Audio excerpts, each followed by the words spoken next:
Welcome back to Growth's Up, the video blog and project for all those who hate selling but need to increase customers and revenue. If you need more customers but the thought of selling to them makes you feel stressed or uncomfortable, then this is where you need to be, where you can learn to increase customers and revenue without the hassle of selling scripts, processes, or manipulative sales techniques, and you can feel good about yourself at the same time. My name is Bruce Lawson, author of Growth's Up, and this is my 6th tip to help ensure that your growth's up. As you know, Growth's Up stands for generating revenue without the hassle of sales whilst uplifting performance. As we've seen in previous tips, to have a natural conversation with a potential customer, all you need to do is smile, just have a nice chat, and stay on the right path. Last week we added to that how to break through the noise, something that distorts understanding in conversation. As we saw last week, breaking through the noise will ensure an effective and natural conversation where both of you understand exactly what is being said without presumption, assumption, or error. Last week we looked at part 1. Now we will continue with part 2, the last 2 letters of N.O.I.S.E, and then summarise the whole. To recap, N.O.I.S.E stands for N, negative expectations, O, obstinate beliefs, I, individual image and self-worth, S, scared state, and E, experiences in the past. Remember, the noise in the customer's head may distort your natural conversation and make it harder for you to relax and have that nice chat. To recap, all encounters are subject to noise as distortion of communication. That is because we do not come to an encounter completely free of ourselves or past experience. Noise is made up of that previous experience and that person's set of personal beliefs and self-worth. The noise is made up of perceptions and assumptions, not truth. And in the first part of the formula, we looked at the N for negative expectations, the O for obstinate beliefs, and the third part of the formula, I, for individual image and their perception of their self-worth. Now we're going to continue with the S and the E part of noise. The S in noise stands for scared state. It is important, just as you would when talking to a friend, to be aware if they are troubled or scared when you have your discussion.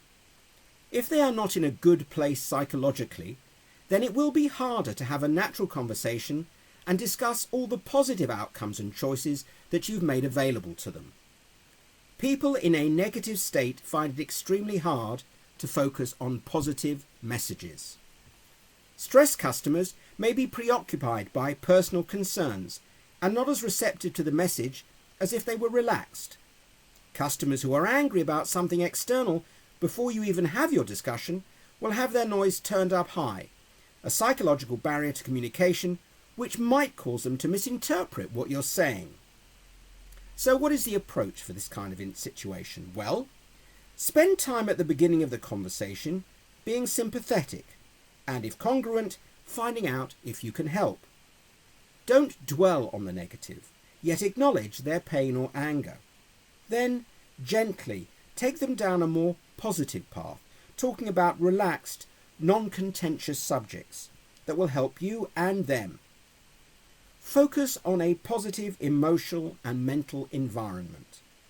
This will remove them from the stressed or angry state they were in to begin with. It's a bit like offering them a virtual cup of tea. When their state is more relaxed, then your normal, natural conversation, your nice chat, can continue with a receptive, relaxed customer and help ensure a positive exchange and good outcome.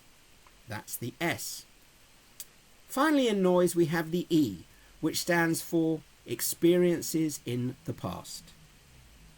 In every conversation you have, whether with a friend, relative, colleague, or customer, you should know that one element of the noise that distorts the message you give, the dialogue you have, is the experience that person has had in their past. This is up to and including the moment they meet you or contact you and you enter into that natural conversation. We cannot ignore or forget our past. What happened then colours how we see the present. Whether we react positively or negatively to past experiences, they will shape how we perceive and act in the present. A couple of quotes that I think sum that up is one, the past is a mirror which reflects on our mind the present. And another from Sarah Dessen in What Happened to Goodbye, your past is always your past. Even if you forget it, it remembers you. So, the approach in this case to take is that in any conversation, look for indicators that the topic under discussion resonates in either a positive or negative way with your customer. If it appears there was a positive past experience, then amplify and validate it.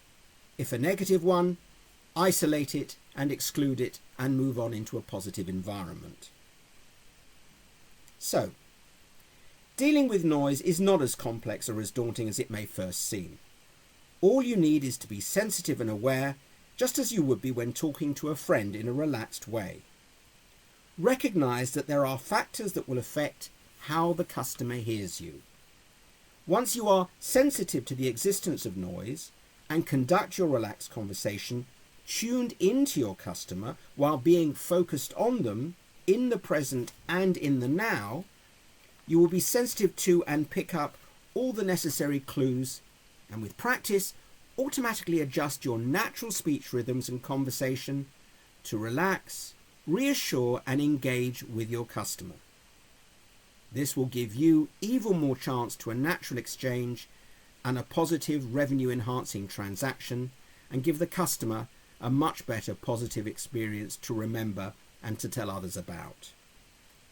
So finally, remember, success doesn't measure a human being. Effort does. And hope dictates that effort, and effort ensures success. I'm Bruce Lawson. Thank you for watching. And remember, greet the day with a smile and the day will smile back at you. Till the next time.